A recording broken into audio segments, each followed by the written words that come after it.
Welcome back to Arise Exchange. Tanking oil prices rocked the energy sector in 2014. The price of oil plummeted in June, sending economies from Russia through Africa into a virtual tailspin and turning international attention to OPEC. Here in the U.S., gas prices fell below $2 for the first time in half a decade in some states, but the price collapse also provides new challenges to both the U.S. fracking industry and the future of the Keystone Pipeline. Charles Nedoss is Senior Market Strategist with Lasalle Futures Groups and joins us to talk about what we can expect for oil in 2015. Charlie, welcome back to Arise Exchange. Great. Thank you for having me. Happy holidays to everybody. And happy holidays to you and New Year. Prices have dropped, of course, 50%. This is a question of whether you can catch a falling knife. You know, where do you think we're going with this? Are we going to see $40, $30 a barrel oil, or in a split second see $80, $100 again? You know, you mentioned the catch a falling knife. This oil trade's been more than catch a falling knife. I think it's getting bludgeoned by a falling knife here. I think, you know, the $50 mark is a big mark in people's sights. It looks like, you know, I would think over the course of the next couple of weeks we will come and test that level.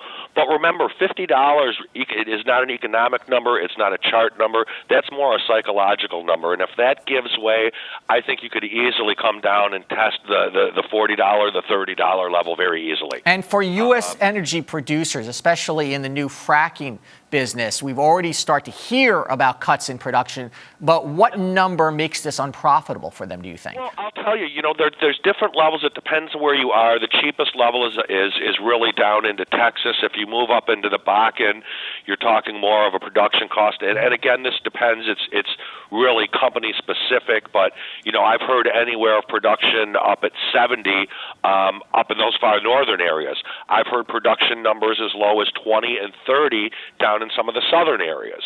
So, you know, again, we're going to really find that out very shortly. But as we've heard talk of production and we've heard talk of oil rigs coming out, it's very interesting. In today's EIA report, you know, crude production, you know, through the December 12th in that last week, reporting week, was at 9.14 million barrels, which is really the highest level that we've seen since back in the 80s. Yeah, they're still cranking out oil, which leads you to believe that they want to continue to compete with Saudi Arabia and OPEC. That's exactly, you hit the nail on the head, and that's what this is. This isn't just you know, the OPEC countries as a quest for market share. I think this is a worldwide quest for market share, and right now I think that the producers here in the U.S. are all in. Yeah, and are we playing a little bit of a game of chicken, and is that a bad thing? You are playing a game of chicken. I think no. I think that right now the winners right here are consumers. I think that it's helped.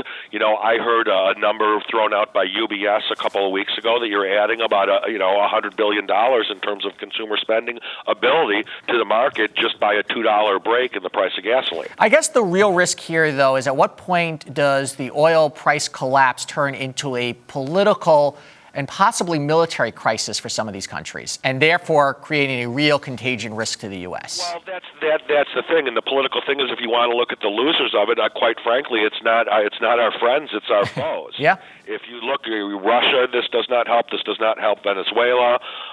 You know, and kind of the list goes on. It's taken the moxie out of Vladimir Putin at the moment, certainly. Well, they have taken the moxie out of him, but also a lot of the focus was on ISIS, and regardless if you think that the administration here underestimated or overestimated ISIS, one of the big places that they were, or sources that they were deriving money, was oil revenues. That's right. I want to ask you domestically. Oil at $30 under the prevailing market price. If you've taken the prevailing market price and cut it in half, you've cut their funding in half. Yeah, that's right. They're going to have their own budget deficit issues. Here in the U.S., let's talk about the Keystone Pipeline for a moment, because there seemed to have been some political wind at the back of supporters for the pipeline, but then with the collapse in oil prices, they seem to be now pretty much taken out.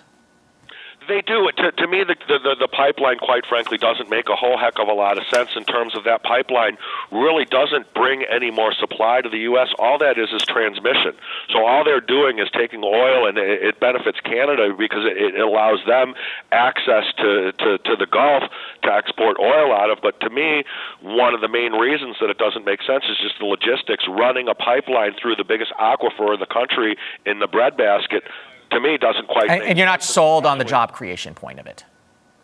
Pardon me? You're not sold on the job creation part of it. I am not sold on the job creation part of it, and quite frankly, if we have the price of oil down here, how many jobs is it really going to create?